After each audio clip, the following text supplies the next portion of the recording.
হাওয়ার গল্প আর পাখিদের গান শুনে শুনে আজ এই ফাল্গুনে দুটি চোখে স্বপ্ন শুধু আঁকো।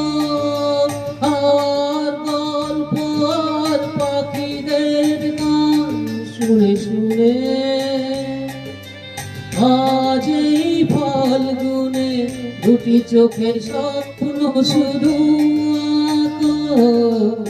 আজ এই দিনটাকে মনের খাতায় লিখে রাখো, আমায় পড়বে মনে কাছে দূরে যেখানেই থাকো। ও হা হা